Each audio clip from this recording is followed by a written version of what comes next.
हमारे देश में अलग अलग प्रकार की नशा लोगों के द्वारा किए जाते हैं।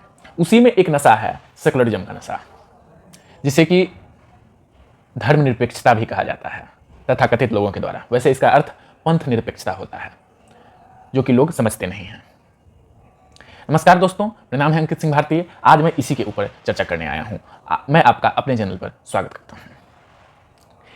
इनको आप पहचानते होंगे, इनका नाम है दीपक कश्यप। ये उत्तराखंड से बिलोंग करते हैं और पिछले दिनों ये बहुत ही वायरल व्यक्ति हैं। उत्तराखंड में किन्हीं मुस्लिम बुजुर्ग जो दुकान चलाते थे, उनके साथ कुछ बदतमीजियां हुई थी हिंदू युवकों के द्वारा, जो कि बजरंग दल के बताए जा रहे थे।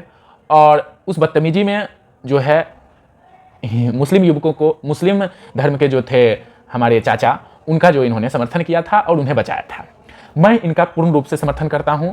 जैसा कि मैंने इस पर केस स्टडी पढ़ा तो इसमें उनके साथ गलत हो रहा था, तो इन्होंने उनको बचाया, बहुत ही अच्छा किया।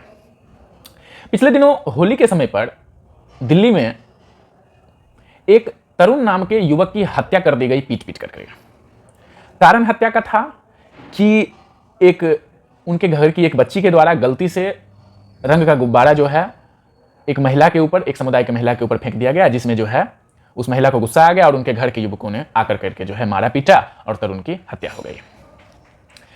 परिणाम इसका यह हुआ कि सरकार ने जो है 14 लोगों को गिरफ्तारी की है, वहां के प्रशासन ने, और उनके घर पर जो है अवैध रूप से जो भी जमीन था पर बने हुए घर थे, उस पर बुलडोजर चला गया है।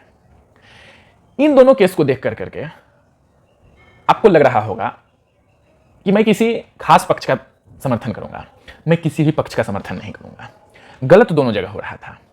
पहले केस में हिंदू पक्ष के द्वारा जो भी युवक थे वो गलती कर रहे थे, और दूसरे केस में मुस्लिम पक्ष के द्वारा अपराध तो किया ही जा रहा था। लेकिन इससे यह नहीं परिणाम निकाला जा सकता है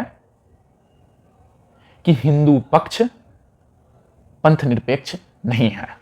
हिंदू पक्ष हमेशा पंथ निरपेक्ष रहा है। संविधान में 1977 और के दौरान भले ही जोड़ा गया पंथ निरपेक्षता, हिंदू के दिल में पंथ निरपेक्षता है। हमने पूरी दुनिया को वसुधैव कुटुंबकम माना है। हमने सबको सर्वे भवन्तु सुखिनः सर्वे सन्तु निरामया का नारा देकर के चले हैं। हम सबको सम्मान देते हैं।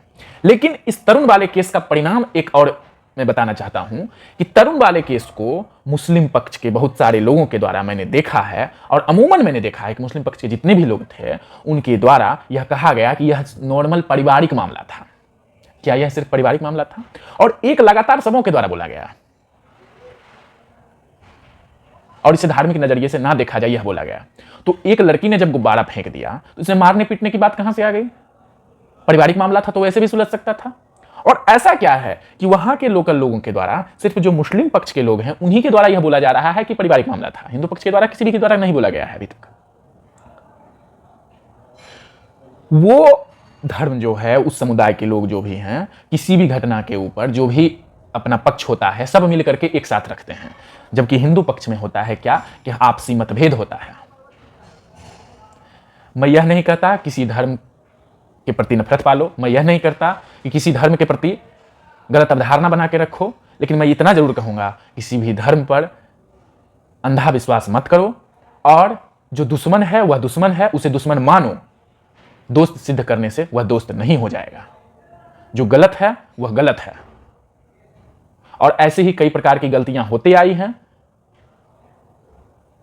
सेकुलरिज्म का नशा एक ऐसा भी देख लीजिए कि मैंने एक टीवी न्यूज है, मैं उसका नाम नहीं लेना चाहूंगा, उस पर एक बार मैं देख रहा था कि पटना के गांधी मैदान में बापू सभागार में एक नेत्री थे जिनके द्वारा एक गीत गाया गया कि रघुपति राघव राजा राम और ईश्वर अल्लाह तेरो नाम, इसके मतलब एक गाया गया, जिसमें वहां के लोगों के द्वारा हंगामा किया जाने लगा। जब जैसे ही यह ईश्वर अल्लाह तेरो नाम यह टोन निकला तो इसके बारे में एक न्यूज पर यह जो चीज चलाया गया था। मैंने ऑन नेशनल मीडिया पर मैंने एक डिबेट देखा है जिसमें मुख्य सह मीडिया के द्वारा यह बात बोला गया था कि रघुपति राघव राजा राम ईश्वर अल्लाह तेरो नाम, जिसका विरोध सामने वाले पक्ष के द्वारा किया गया था, यानी सामने वाले समुदाय के द्वारा किया गया था, मुस्लिम समुदाय के द्वारा, के लोगों के द्वारा, जिसको नेशनल मीडिया पर कभी नहीं चलाया गया। लेकिन यह जरूर चला गया कि वहां पर के लोगों के द्वारा कैसा नफरत है कि विरोध कर रहे हैं। सेकुलरिज्म का नशा ऐसा है कि हम बार बार भाईचारा में भाई का चारा बनते चले जाते हैं। किसी भी धर्म से मेरे नफरत नहीं है, किसी भी धर्म से मेरा कोई दुश्मनी नहीं है, लेकिन मैं इतना जरूर कहूंगा कि जागरूक हों और सोच समझ करके किसी पर विश्वास करें, एहतियात से चलें, हर धर्म का रिस्पेक्ट करें और शत्रुबोध हमेशा ध्यान में रखें। मेरा कहने का इतना ही मतलब था। आई थिंक आप मेरी बातों को समझ रहे होंगे। अगर नहीं समझे हो तो कमेंट बॉक्स में जरूर बताएं और अपनी राय जरूर पेश करें। बहुत बहुत धन्यवाद।